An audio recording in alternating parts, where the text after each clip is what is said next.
Hey guys, welcome back to the channel. I hope you've had an enjoyable festive break and a happy new year and welcome to 2019. In today's video, what I'm going to be doing is comparing a manual M140i to my auto M140i, and this video is going to be aimed at those of you who are thinking of buying one of these awesome cars but you're a bit indecisive whether to buy the manual or the auto. Now obviously, if you're looking at a brand new car, you don't really have a choice now. They're all going to be autos. But if you're looking at a used M140i, there's quite a few manuals and autos out there. And in this video, that is exactly what I'm going to address, the pros and cons of each. I'm going to see my mate Simon, who's got an awesome M140i in the manual gearbox. I've not really driven a manual before in the 140i, so it's going to be my first kind of impressions, and obviously I'm going to be quite unbiased and give you my honest sort of opinion. So very shortly you'll see me in Simon's M140i. See you shortly. Hey guys, so I've just come down to see the manual M140i, which is there. There's my auto M140i, looking a bit sorry for in the state that it is. I'm just trying to get it as dirty as possible. There's a reason for that, which we're going to cover in another vlog. So that's Simon's M140i manual. What we're going to do is do a quick comparison, LCI 2 versus LCI 1, 5-door versus 3-door, Shadow Edition versus non-Shadow Edition, and then we're going to take it out for a drive and start talking about the manual versus the auto. So come on guys, let's just go and do a quick walk around. So there you go, it's finished off in sunset orange, and I must say, in person the sunset orange really pops. I can't really say that in the photos it looks like any good as like what it does now, but yeah, this one just looks really amazing. And obviously Simon, he's obviously a car enthusiast, keeps his car in tip-top condition. So the first few things that he's had done to it, looking at the front, is he's had the V-bars obviously wrapped in sunset orange, or as close as he can. Being the Shadow Edition, it actually comes with the black grills, quite standard, and the front lights over here, they've got this kind of a black kind of an inlay moving around the sides. It's got the 719 alloy wheels, and they're finished off in black. And around the back here, the back lights, they're a little bit more smoked than usual. Now if you compare that to my car, obviously I've had my back lights already smoked anyway, the 436M alloy wheels, and around the front end I've already put on the black grills because they usually come chrome, and as you can see on the lights here, they're more kind of like a chrome kind of finish rather than the black. So moving on to the interior, being the LCI 2, you've got the new dash design, you've got the backlit LCD dials. Just looks a little bit more modern compared to mine, and obviously quite a German looking car, all black leather interior inside. And obviously, what the hell's that? Oh, it's a 6-speed manual gearbox, and you get the 3 pedals. If you look at my car, coral red interior, obviously the dash design, you've got this kind of a cutaway down here, and you've got the standard kind of dials. Got the Pro Nav in mine, and obviously mine is the 8-speed ZF gearbox. So a few mods that have been done to this M140i is that it's got a Blue Spark tuning box, which is what I've had in mine at the moment. It's off my car, but I've got that and I've done a full in-depth review of that if you want to go back and watch it. It's also got the double res delete, so it's going to sound amazing. We're going to do some startups, and also the butterfly on the left hand tailpipe, that's just been removed, so it's constantly open. So guys, as we mentioned all the mods on this car, it'll be rude not to give you a startup and some revs.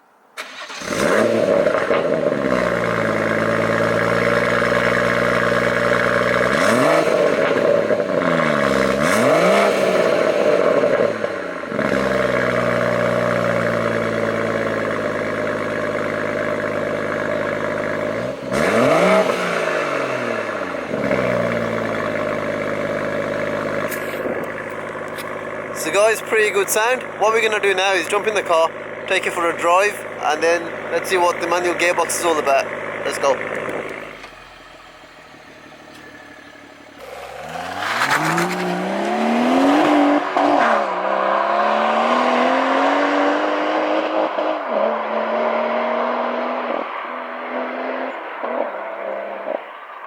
So guys, here we go then. I'm now driving a manual M140i Shadow Edition, and my first impressions are that there's a problem, and I'll tell you what that problem is right now. Behind the seat, when you drive in this car, you've got the obviously 3 pedals, the clutch pedal, and they're slightly offset. So when you sat behind the car here and you're driving and you're trying to press that clutch pedal, it feels you're a bit twisted, and that's not great when you're driving a BMW with, well, this particular one with about 400 horsepower and warming the gears. The other niggly problem is that the gear operation, when you're rolling the gears, so I'm going from 6th to 5th now for example, that was a nice gear change. You know, it was quite sharp, it was quite crisp.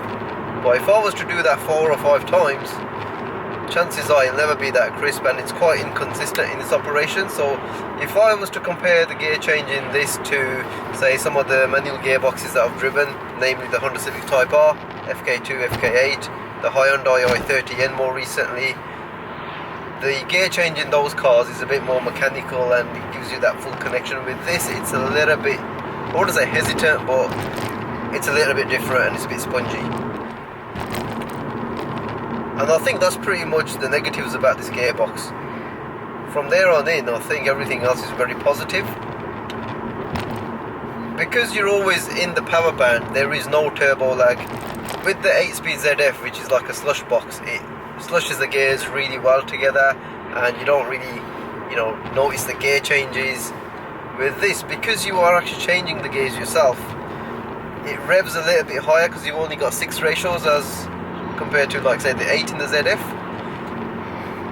So you're always, like, say, you know, around the 2000 RPM sort of mark, and every time you put your foot down, that happens.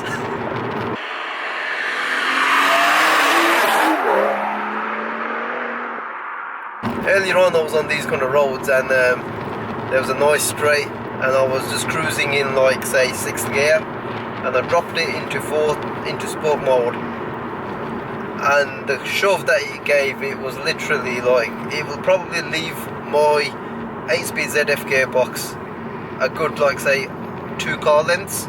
And the reason for that is that, one, you're revving quite high, like I said before, and there's that instant power delivery straight away, whereas the 8-speed ZF would have to kick down and then get going. It'll keep up, but it'll have to kick down, whereas with this, it's, you know, it's there already.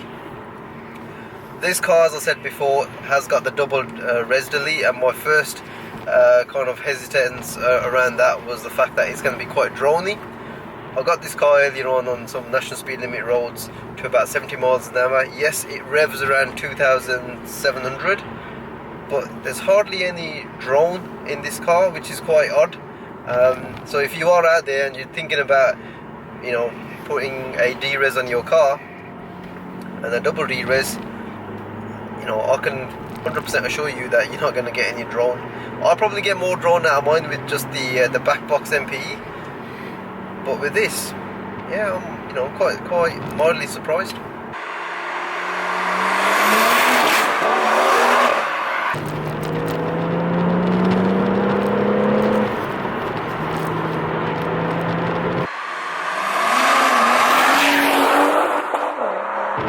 I think the biggest plus point about this manual in this car is the fact that how many 3-litre straight sixes do you now know in a hot hatch package that come with a manual gearbox? I can only think of one car, and that's the M140i. Yes, you can get them in, like, say, the M2s and what have you, but that's a different kettle of fish altogether anyway. If you're looking for a hot hatch, this is the only one that comes with a manual and a 6-cylinder engine. The other thing I'd say is, when I've been driving the other manuals, like the Type Rs and the Hyundai i30N, they're all mated to a 2-litre 4-cylinder engine, front-wheel drive, which is not a bad thing really, because, you know, they are pushing out 300 odd horsepower. But when you're in the higher kind of rev ranges and you're pushing on a lot, the engine makes, like, quite a loud, pretty much a 4-part noise, which is, you know, let's face it, it's a bit unpleasant. Whereas with this, when you're pushing on,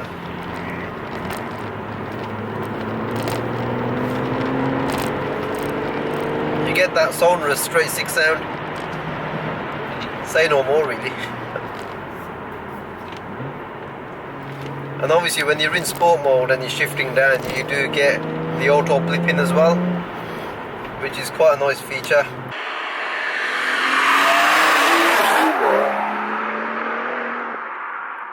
Some people say that the manual obviously revs quite high, so you're gonna have a deficit in MPG.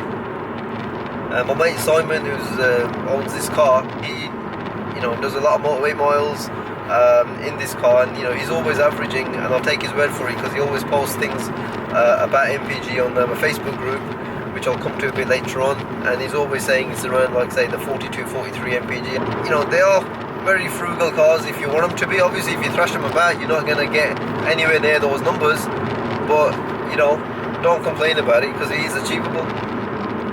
So guys, I hope you enjoyed this video on the M140i manual versus the auto. I know we didn't really go out in my auto, but there's loads of content that I've already done on the auto anyway, so you can go back through my channel and visit some of that.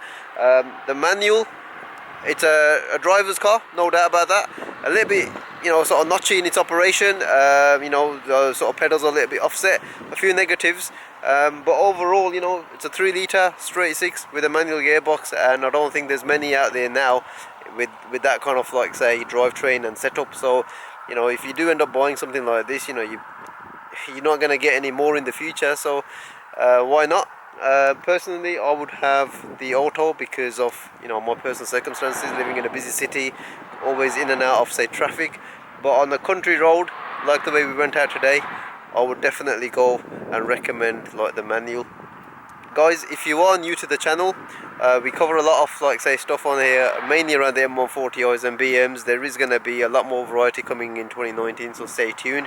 Be sure to like this video, give it a thumbs up, share, and don't forget to subscribe to my channel for more car related content coming up. I know a lot of my viewers are not subscribers, and if you are one of them, just hit the subscribe button.